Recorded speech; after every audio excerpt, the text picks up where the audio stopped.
Welcome to Swaminarayan This is Sachin Karnik.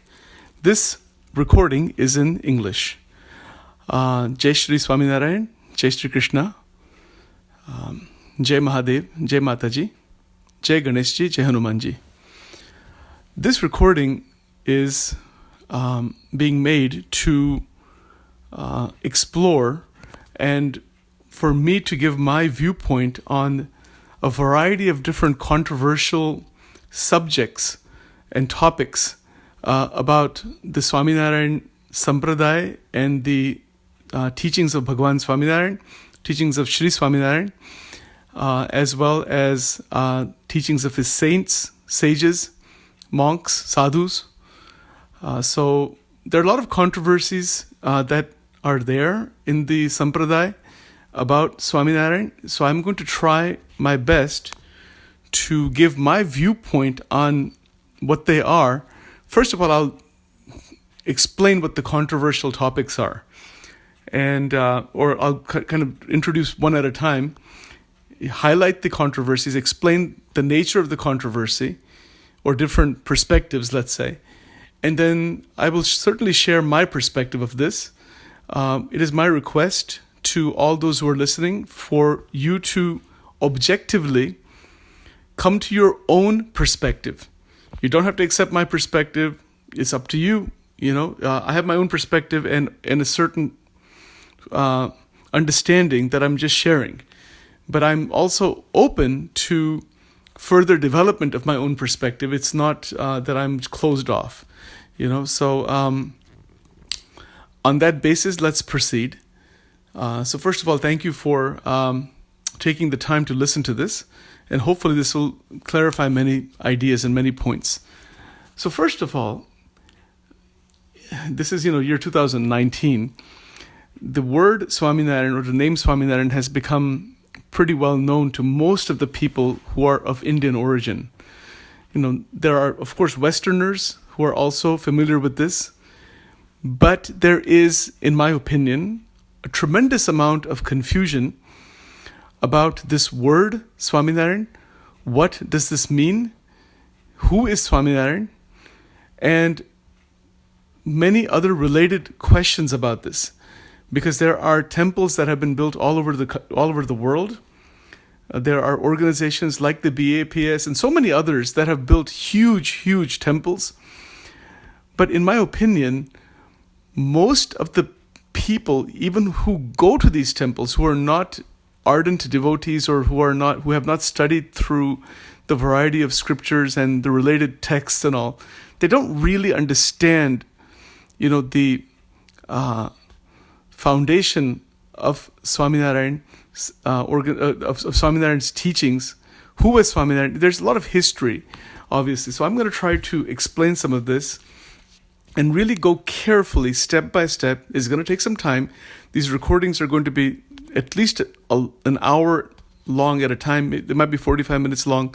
Some of them might be a lot longer than that. I don't know how long it'll take, but it's going to take as long as it's going to take. So we'll just go through it step by step. So to begin with, I want to impress upon you that in the history of India, there is a great lineage of mystics. Mystics, they're called sadhus, they're called sages, they're called saints, they're called brahmacharis, there's just a whole host of names for them. But these are all people, in one way or another, in using some approach or another, went very deep into their inner space, inner world. This much you'll find common. And that is why the original and ancient teachings of what we call Hinduism really sprung out of meditation that was done in the Himalayas and inside caves and mountains, in isolation, in nature. That's where these ancient Vedic and Upanishadic texts were developed. They came out of the realizations of the various meditators. So the first point I want to impress upon you is that what we call Hinduism is not an ism, and there's no word like Hindu in any of the scriptures. It is a meditative, exploratory, and experiential tradition. That's how it began. And it still is like that, actually, in its real sense.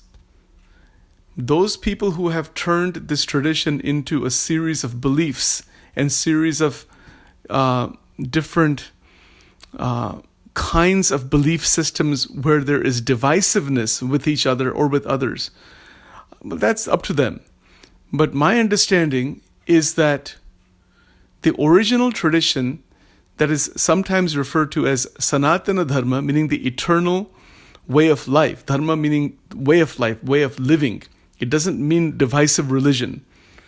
That is not its meaning. The word dharma doesn't mean religion, although it is used that way.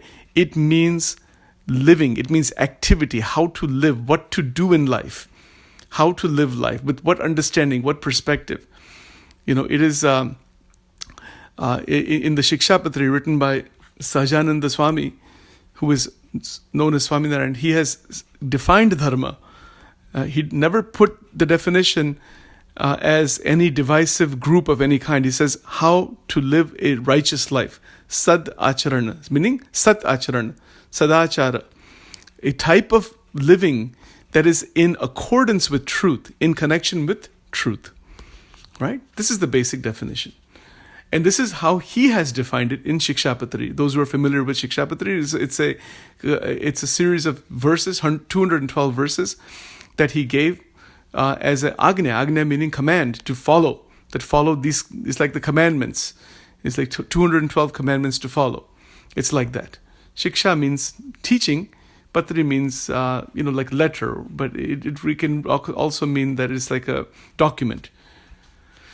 So, the tradition of India is a meditative, exploratory tradition. And in the ancient times, thousands of years back, particularly when there were what we call rishis, R-I-S-H-I. Rishis were scientists, but they were not scientists like the empirical scientists that we have now, studying the outside world through the empirical scientific method. It's not that type of an approach, although they may have done some of that. They really went deeper into the question of who am I?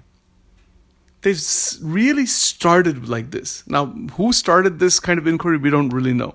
Most of the people's names are not even known. Because it's 10,000 years old, even more than that. That's just a figure that we have come up with. It could be much, much, much beyond that, which we don't even know. But we know that this started out with a curiosity. There's three basic questions in this curiosity. Who am I? Where did this world come from? What is the nature of this world that we see outside? And the third question is there God? What is God or Bhagwan? Is there such a thing? And they began this exploratory journey. And this kind of development occurred in a time where there was a great deal of interest in the inner world. So that is where the scriptures like the Upanishads came from. And what is the essence of the teaching of the Upanishad? The essence of the teaching is to know thyself, that you are that infinite consciousness. This is what they're saying. You think you are the body, you think you are the mind, but that is not who you are. This is the basic idea in the Upanishad. You don't know who you are. You're not your mind, you're not your body, you're something much beyond that. Right? This is what they have said.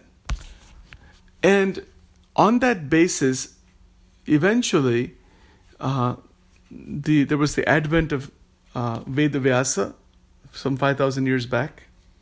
And he systematized all these different scriptures and Puranas and the Vedas. And he created all these different names for the Vedas and the Puranas. And from that, a literary tradition was born.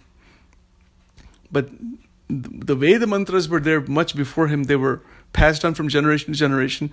And they are considered to be apaurushaya. Apaurushaya meaning that they are heard in meditation. They are not created or constructed by the human thought. This is the idea, at least, behind it.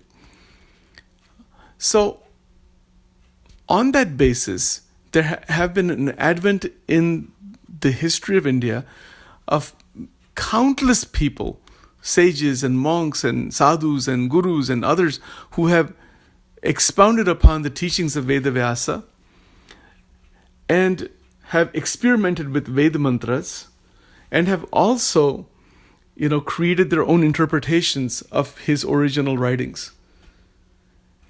And there are so many people that I obviously am not going to list them all, but I want to keep my attention on Swami Sahajanand and his advent into this world.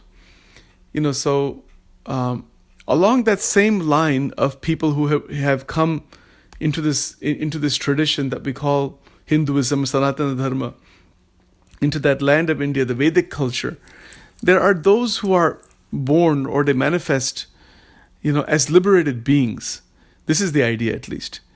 So one way to understand Sahajananda Swami, who is known as Swaminarayan, is that he was a liberated being, a mukta, an enlightened being, a siddha meaning a perfected being.